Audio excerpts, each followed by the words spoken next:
Class అనే పదానికి బొట్టు కోసి పేరెట్టి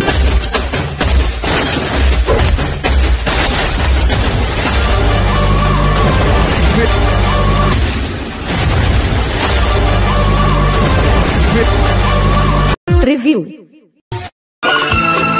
हुस्न के रंगों से लिखी हुई गजल है, प्यार के दरिया में खिलता हुआ कमल है। ये दुआ है मेरी रब से, तुझे शायरों में सबसे मेरी शायरी पसंद आए।